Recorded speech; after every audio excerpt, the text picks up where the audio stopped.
Hey, thanks for joining us again here with the Gill Athletics Connections podcast. Super psyched for today's guest. If you've read the description of today's episode, you know that this isn't a track coach. I don't have a track guy with me this time. In fact, he's actually a basketball guy, but he is a real leader of leaders. That's maybe the best way I could describe Mr. Todd Gongwer. Todd, thanks for joining us today. Hey, Mike, thanks so much for having me, man. I have to do a quick shout out. Todd is a friend of mine through a fellow friend, Mr. Brian Fetzer, who we had on the podcast a couple of episodes ago. So I got to give a public shout out to my man Fetzer for introducing me to you, Todd. It's a real treat. Yes, absolutely. Fetz is an awesome dude, and he has become a really good. I've spent a lot of time from his days in Virginia. I spent a lot of time with the athletic department, a lot of the coaches, I should say, at Virginia, and Brian being one of those. So definitely have enjoyed his friendship over the years and love that guy, man. Awesome. Yeah, ditto. Love that guy. Absolutely. So to get started, Todd, maybe talk us through who are you, what's your specialty, and who should be paying attention today? So, so I wrote the book Lead for God's Sake, obviously. But if you back up a little bit more, I grew up, family of four boys, part of our family. My grandfather started a family business.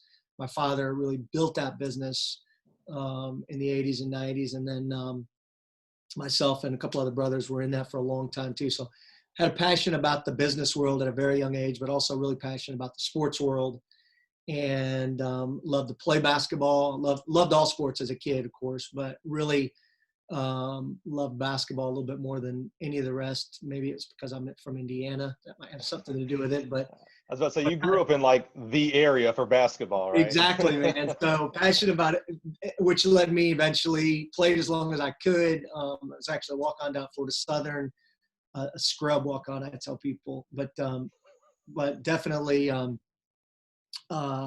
eventually was able to become an assistant college basketball coach at a small school near where I live. So I ran for about a dozen years. I ran as an assistant college basketball coach.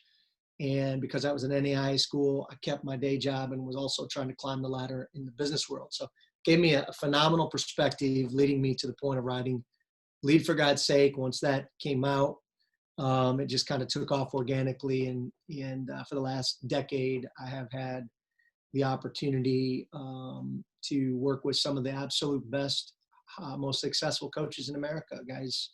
Lots in the football world, track, baseball, basketball, from, Dabo Sweeney, Urban Meyer, Tony Bennett, Brian Fetzer, as we mentioned already, to lots of guys in all different sports. So it's been really, really fun. Awesome. An honor, I should say, to be on that journey. And I can't remember where I personally found out about your book. It was probably through the different leadership, maybe Twitter handles that I follow and stuff like that. It was definitely before I knew about Brian and you being connected, because Brian reached out to me and said, hey, like Todd Gongwer would be a great guest. And I was like, yeah, that's awesome. He's a big time bookseller. I have no way of getting to that guy. And he's like, oh yeah, I'll text him. I was like, what the, you'll text Todd? Okay, fine. But that book, and if you are a regular listener to the podcast here, for sure, we talked about it in Brian Fetzer's episode. And then also Ernie Clark from Ashland, we brought it up, I believe. This book is, I think I said in that podcast, anytime I get an opportunity to plug this book, in this author, I'm going to, because that book is a real eye-opener as it relates to not just leadership in the sense that we think about it in the, I'm gonna call it the stereotypical way, the General Patton and the president, those leaders. It's about how leadership is kind of ingrained throughout your whole existence. Now the book, tell us a little bit about the book. It's definitely written from a basketball perspective, because that's your background, but kind of give us an overview of the storyline and then some of the lessons that came out of it.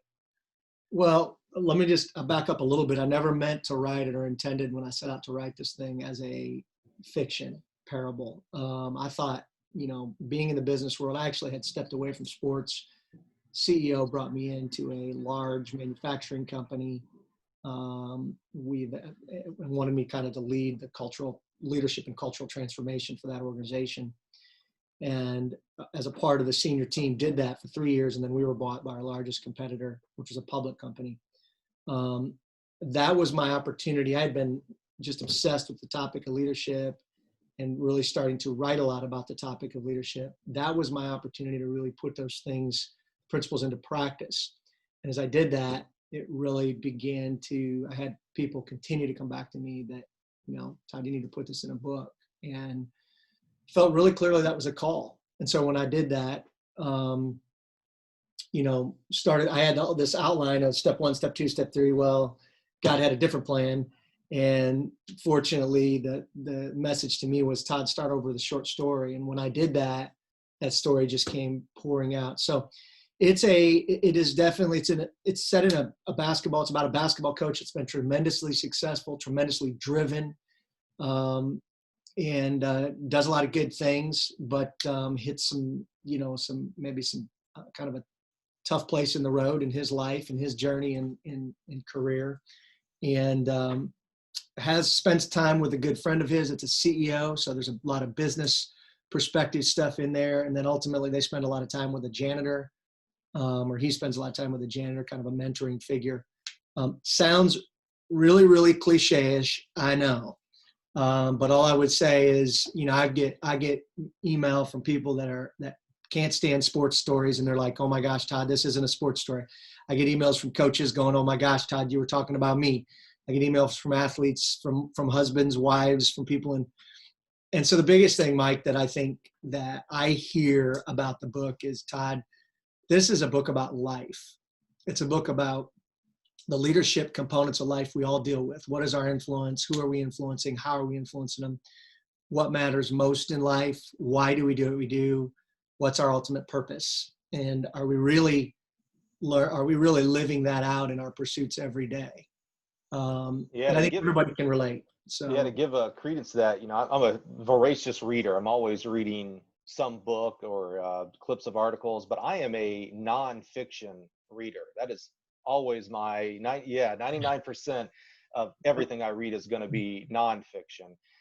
And there has only been 2 authors that have come from a fiction side of it that I've ever read. Your book, Lead for God's Sake, and then I'm sure you've read Patrick Lencioni's Humble, Hungry, Smart, Ideal Team Player, 5 Dysfunctions, which again start with that pair with that fiction story, but really roots itself into nonfiction, real life. So definitely a plug for me, because I do not read fiction books. This one I have read several times now.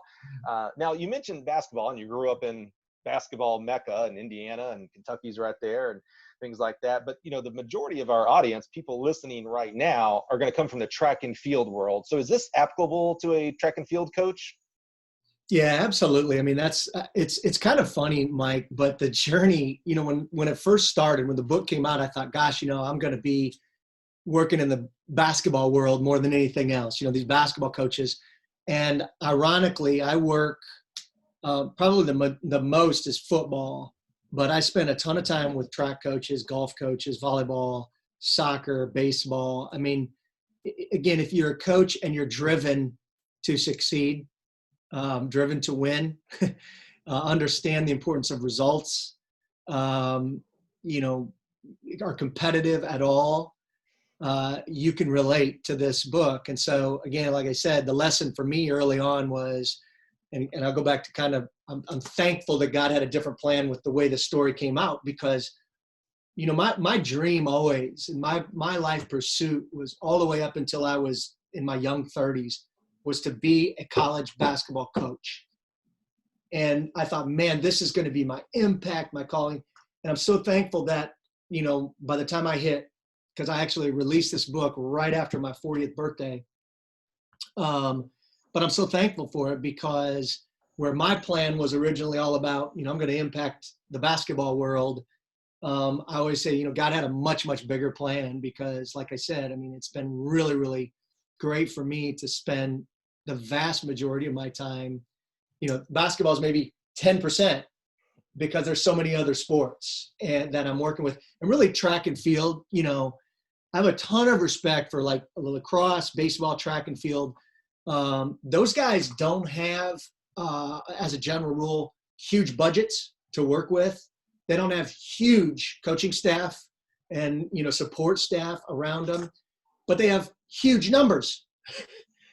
And like I said, all three of those that I just mentioned are really ones that can relate a lot to this. And so my work, I love, I've loved the opportunity to get to know that world more and to be able to go in all the more, to help those coaches understand the importance of connecting with the kids, how to connect, the importance of relationships, purpose, and even bringing that into the bigger picture. When you have 85 kids on a track team and you have 3 or 4 key staff helping, everybody's spread out. You just earned so much street cred from track coaches right now because you got it. Low budgets, low support staff, in major numbers. No doubt. You get it. Absolutely. Yeah. That's good. And the spread all out. I mean, yeah, there's no doubt.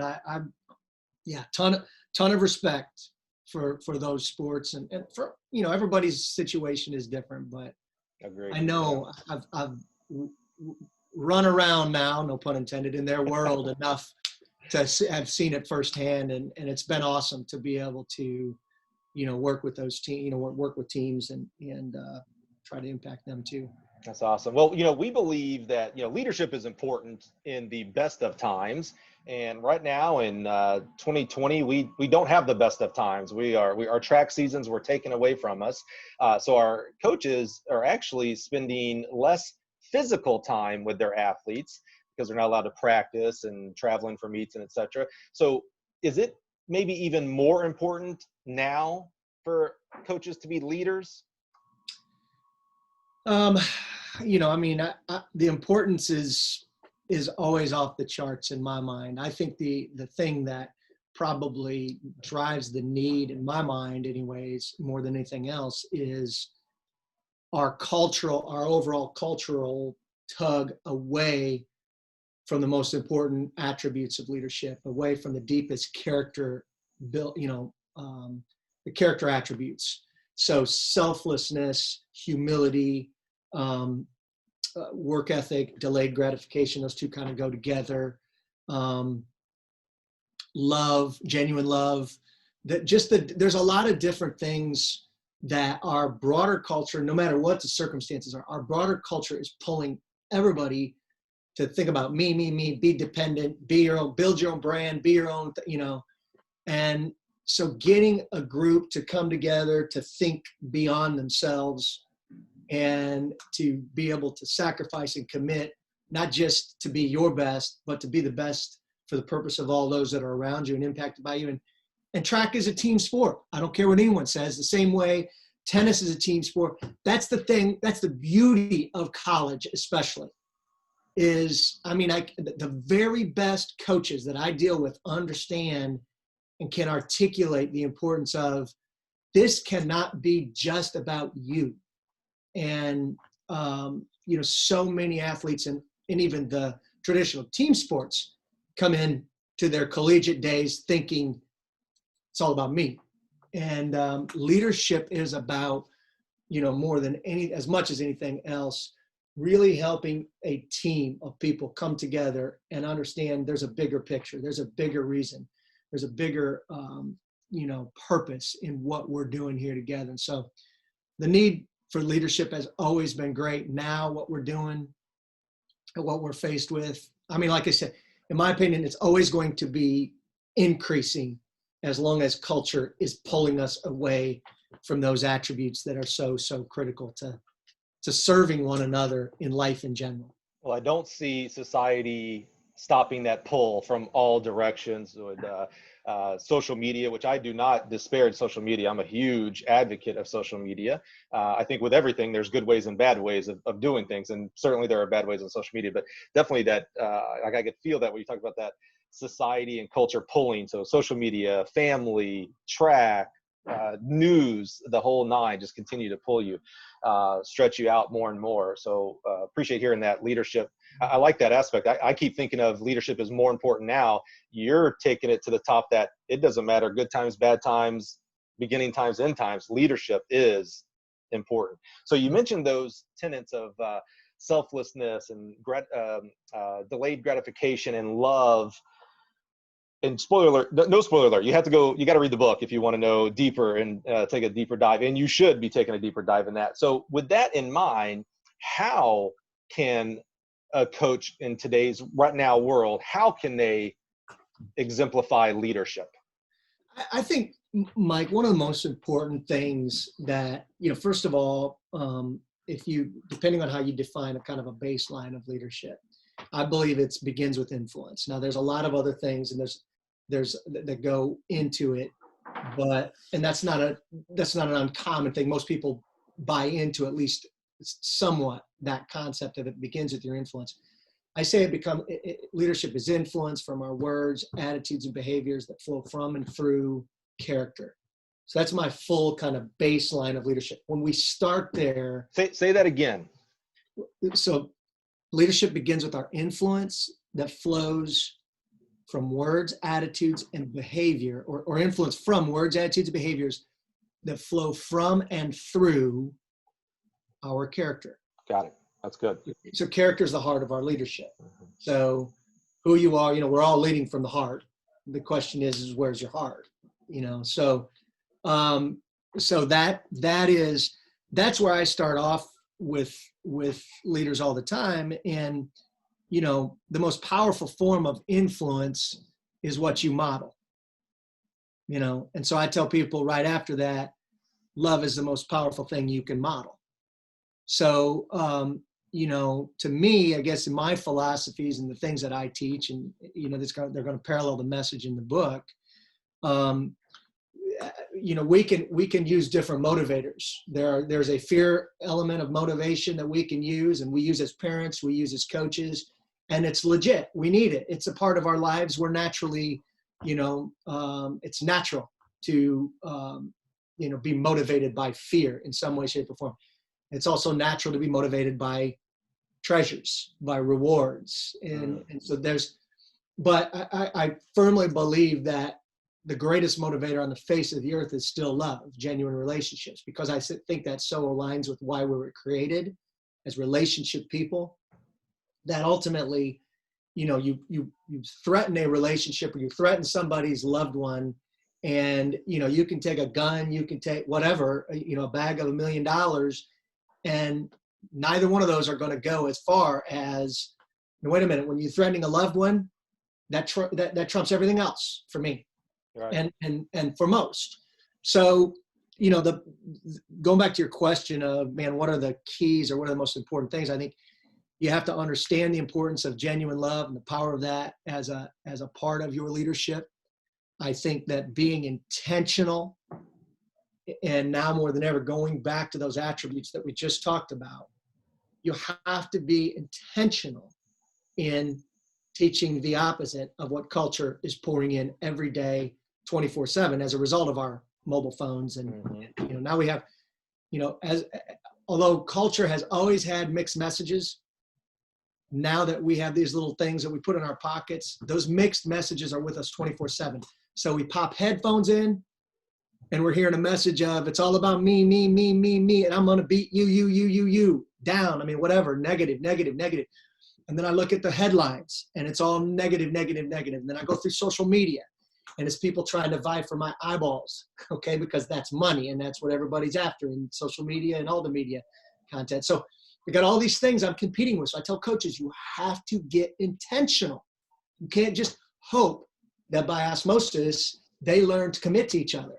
We don't have that advantage anymore, because now you may spend 3, 4, 5 hours with them, but the other 21, this thing's ruling. Right. Yeah. Who's getting the majority of time? Right. Or what is getting the majority of time? That's right. Right. That's right. So understanding the importance of love and and the power of our genuine relationships and our impact is number one. And then becoming intentional in teaching it consistently, nonstop. It's got to be repetitive. It's got to be internalized. And those things, a lot of coaches love to, come up with values and put them on a wall and say, this is what we stand for.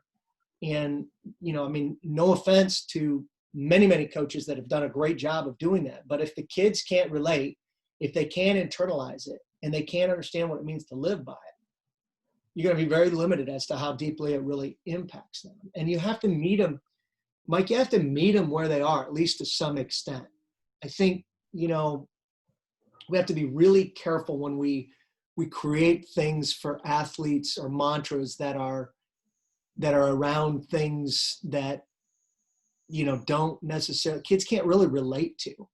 So you want to teach somebody to be disciplined, but does the kid really wake up in the morning and the first thing on their mind going, yes, I can't wait to be a part of this team because we're going to be disciplined, disciplined, disciplined, disciplined. That's a part of it, but that's not what drives the inner passions of a kid. And I think you have to, or a young person, I think you have to meet them where they are in terms of the relationships and their teammates and helping them find something bigger to be passionate about, and then integrate disciplines and commitments and hard work into that to achieve those things. So you mentioned the, I'm gonna call it the stereotypical slogan on the wall, discipline, things like that.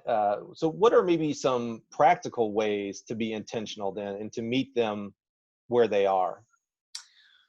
Well, I think, again, the things that I do, and we'll talk about this before I'm done here today, but when I talk about intentionality, I think you have to engage in conversation in some way, shape, or form almost daily with the athletes around the topics of, let's say, if it's respect, or if it's, even caring about our teammates. So we put our teammates first. What does that mean? Empathy. There are all kinds of things like that I think we need to engage in conversation in almost daily. I think we need to create opportunities to bring those words to life. So for instance, if we're going to talk about empathy, and that's the character amp tool that I'll mention, that we actually have, what it does is it introduces a topic every week. So empathy is the topic that it texts to the kids, and there's a short video. But then the encouragement is, okay, let's do an exercise where the kids are actually talking about a tough time in their life to each other, or they're sharing that experience with their teammates. Well, what you're doing is you're actually bringing empathy to life. You're actually helping the kid look in their teammates' eyes, listen to a struggle, and go, wow, I didn't realize you had gone through losing a sibling at a young age, or your parents separating, or you had an abusive parent, or what, which listen, tons and tons and tons of young people, all of us are experiencing things like that in our lives. And that's a huge part of teammates connecting. So becoming intentional with opportunities throughout the week to talk about it with each other, for coaches to share experiences on it. Again, in a repetitive way almost, I think is, just one thing that I can't encourage enough. If you're going to have those words up on the wall, you've got to bring them to life, and they got to be top of the mind awareness. So yeah, I love that word about that focus on conversations. We're kind of bad mouthing our cell phones right now, and some rightfully so, but we text a lot nowadays, and of course social media is a lot of just short written words that we communicate back and forth with other people on our staffs, other athletes, our bosses sometimes.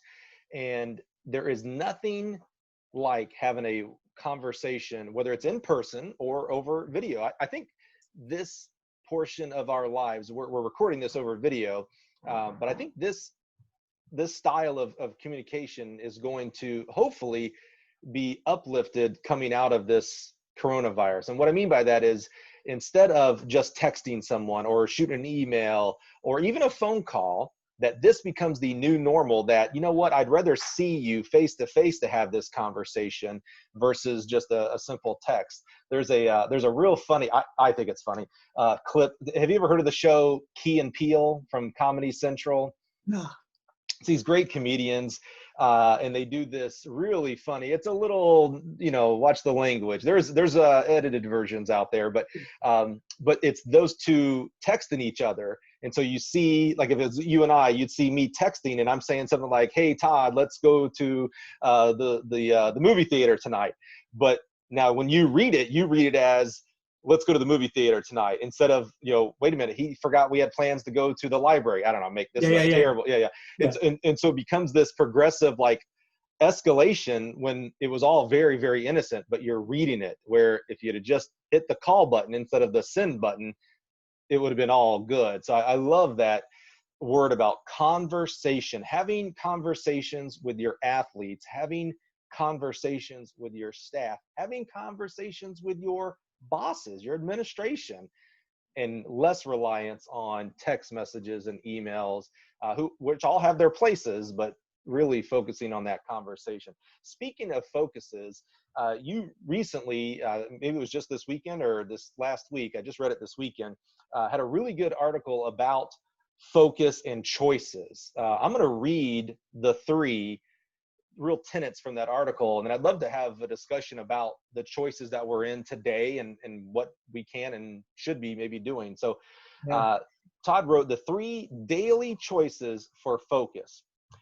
You can these are kind of either or. So you can focus on getting ahead of others, or you can focus on finding ways to serve and help others. You can focus on all that we don't have. Boy, that's real easy to do right now. Or we can focus on expressing thankfulness for what we do have. And then lastly, we have a choice every day to focus on fear and blame and numbing our pain, or we can choose on focusing on faith, forgiveness, and self-discipline. What led you to writing this article, and how did these 3 topics really come to mind on focus as you were thinking about writing it? Yeah. So, well, naturally, as I continue to try to work with teams, and we're doing a lot of Zoom calls and things with different teams and athletes, and the question continues to come back to me, especially from coaches, on, Todd, what are things that can help our coaches or our kids stay mentally engaged, mentally healthy, and for me, this has been something that I've been really probably the last 2.5 years studying a lot more the effects of this, whether it's, I talk a lot about digital media, and anytime that I go work with teams, that I probably, when I started this journey in 2010, cell phones were just coming on the scene, smartphones, so to speak. They're important, but it wasn't, our lives.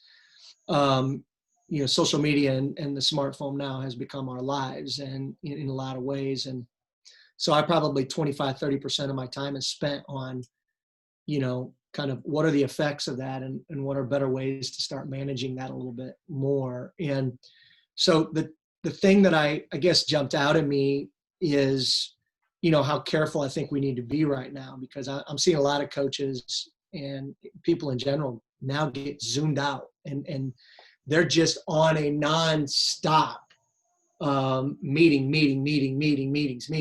And, I mean, again, like I said, I know that there can be a lot of good things that come from that, but I just think it's important for us to stay healthy, and to make sure that we're continuing to encourage each other to stay healthy. And really, we talked about in the article, mentally, physically, relationally, and spiritually. These are things that haven't been taken away from us. And so, as an example, I say, you can, all the things you can choose to, not stock up on a bunch of junk food, or, along the lines of the numbing pain, not stock up on alcohol or any of these other things that a lot of people are just going, I'm gonna sit around and eat junk food and drink all day. You can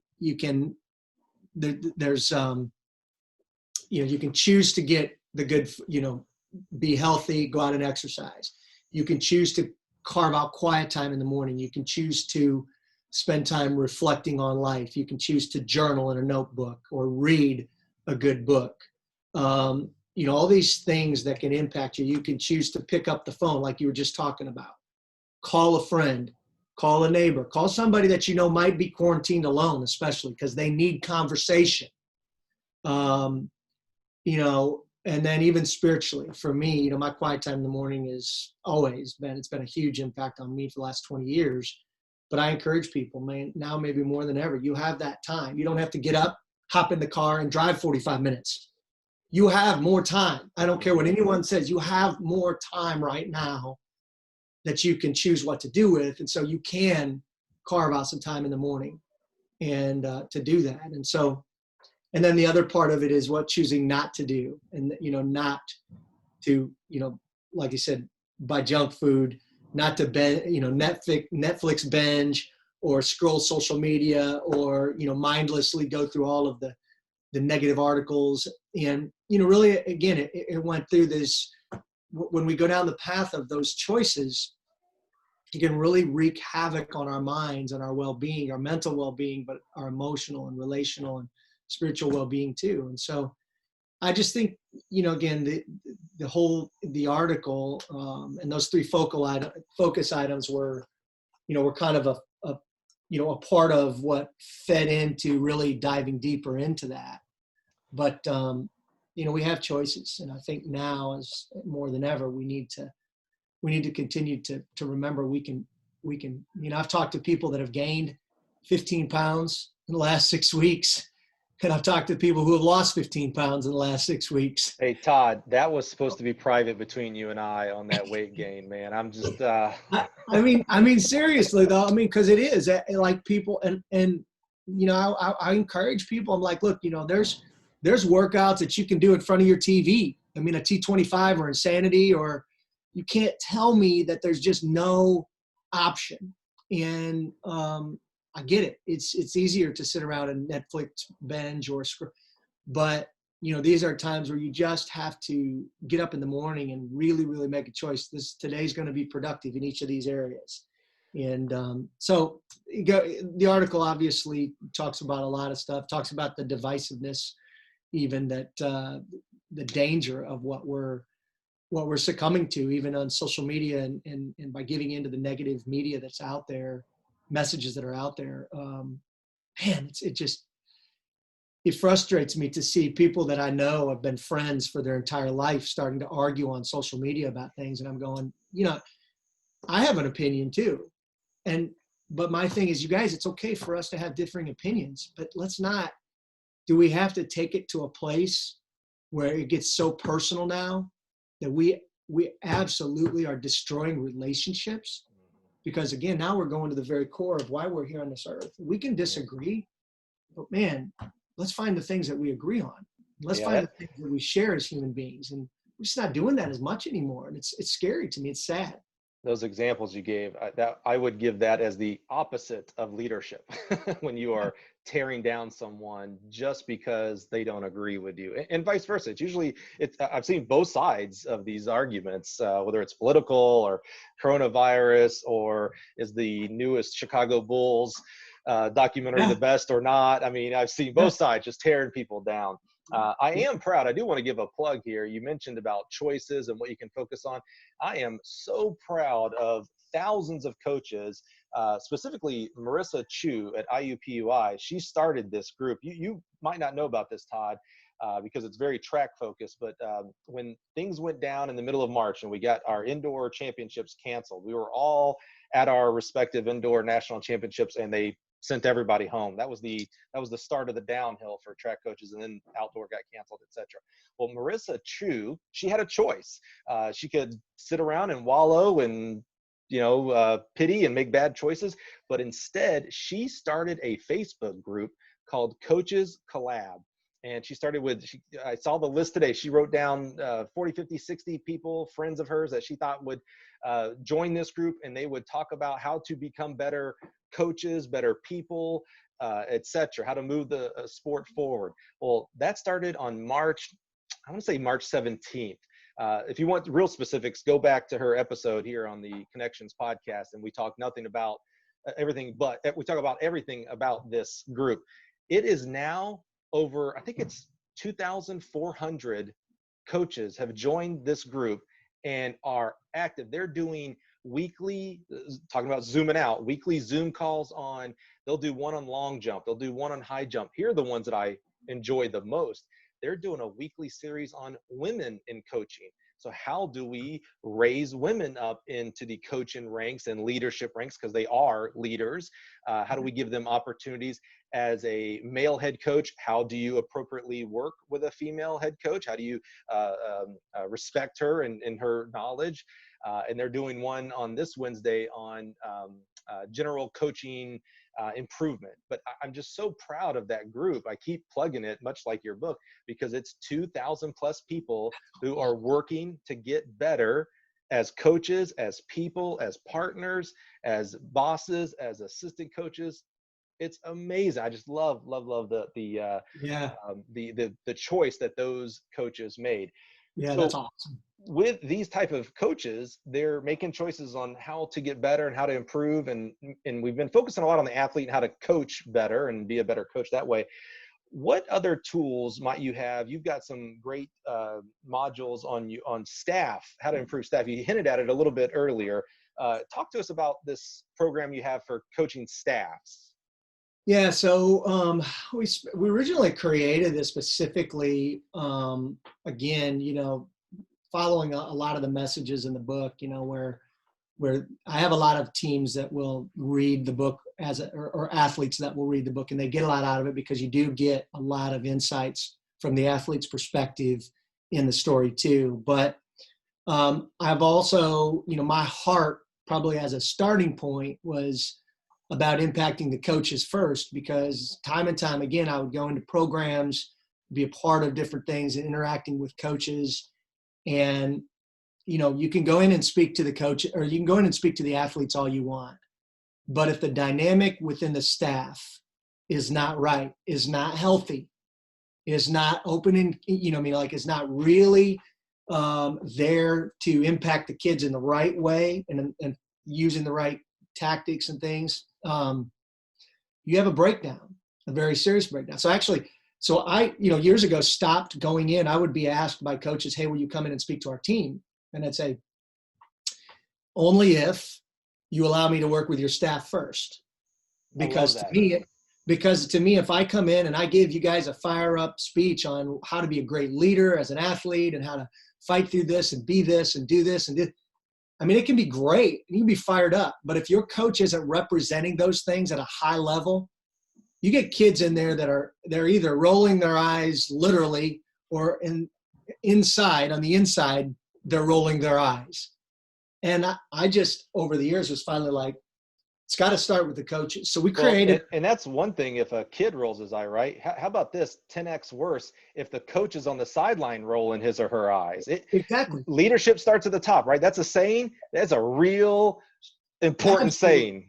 Absolutely. And so what we did is create this program.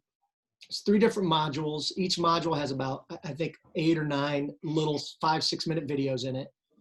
You go at your own pace, but after every video, there's a workbook that has discussion questions for the coach, but then it's group discussion questions for a staff. And so it's things like, what is effective leadership to us? What does this mean to us? How are we going to define it? What are our values? Okay, what do these values really mean to us? Have we taken the time to really internalize them? How are we going to communicate them at a higher level? What does it mean to live these out? What is responsibility, accountability, all these. So it really takes them through an in-depth process of not only helping them pull together, but helping them more clearly form and then be able to articulate the foundation of who they want to be as a staff.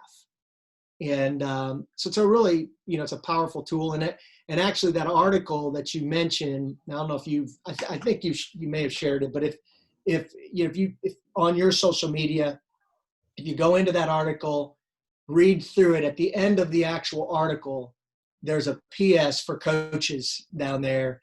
And there's 2 different links that can take you to the Cardia TG, which is my company, the Cardia TG Virtual University for Coaches.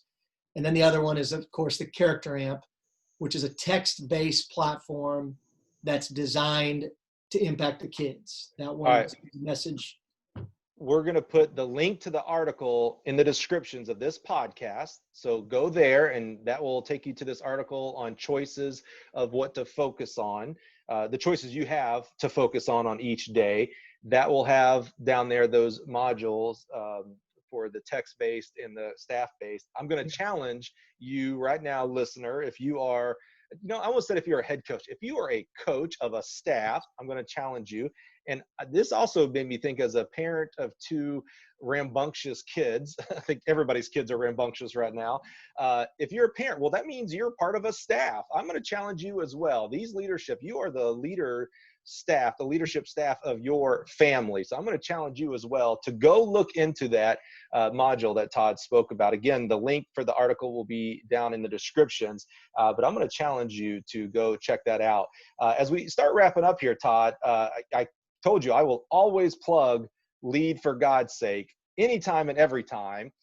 So this, if you're going to be a regular listener of this podcast, you will hear this book again. But tell us maybe if they want to go check it out. Unfortunately, I would normally tell people, don't hate me, Mr. Author here. I would tell people to go to the library. I'm a huge proponent of my local library, but you can't do that right now. I don't want you to wait until the library is open. Where might be some of the best places for them to go purchase this book for themselves and maybe their staffs? Yeah. The book is really available most every place that, most every retailer that offers books. When the stores actually open back up, you can get them at Barnes and Noble or Books A Million across the country. You can also get it, of course, on all the online retailers, which is where 80% of us buy our books anyways these days. So, but it's available obviously on Amazon and barnesandnoble.com and all those. So, yeah, absolutely. It's almost a weird question nowadays. It's like, where can I get the book? Just Google. 100 places that will sell this book will pop up. Trust exactly. me. Lead for God's Sake it's out there. It is absolutely. Retailers are offering it. So. And it's interesting. I want to make sure you're hearing this. If you're listening today, Todd did not ask to be on this podcast to plug this book. This is 100% me. My goal is to be a go giver. And so one of my gives is value to you. And I do believe so much in this book, the story and the lessons that are applicable to us in a professional and personal setting. So this ain't Todd plugging the book. This is your humble host here, Mike Cunningham, plugging the book. To wrap up today, Todd, it's interesting on your focuses. The third one is, you have a choice of focusing on fear, blame, and numbing of our pain, or on faith, forgiveness, and self-discipline. Well, we have a ton of coaches out there right now that are scared, they're lonely, they're depressed. There is a lot of negativity pulling at them, as we spoke about earlier. Might you lead us just a prayer of encouragement and love for our coaches that are listening out there that would like to receive that right now? Man, Mike, I would absolutely love to do that. I appreciate the opportunity. Sure. Father God, we thank you. I thank you for what Mike is doing here with Gill Athletics, and just the opportunity to impact coaches, to pour into their minds and their hearts, Lord, in powerful ways. I pray right now, for coaches across the country, as there's a lot of unknowns still with regards to this thing. I know there's a lot of folks that are battling fear out there.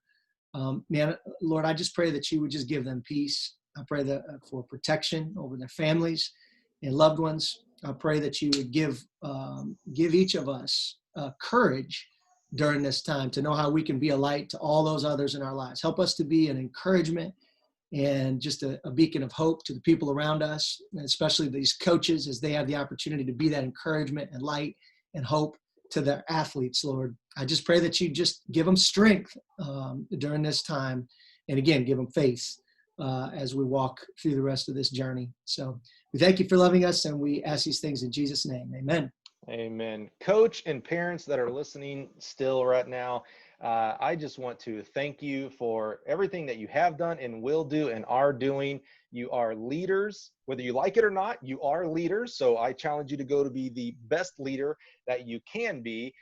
You have value in this world. And even though Todd puts it leadership at 100% no matter what, I'm going to say that right now we need more leadership. We need you to improve your leadership. And when I say we, I'm talking about the athletes, the future athletes, parents of athletes, administrators.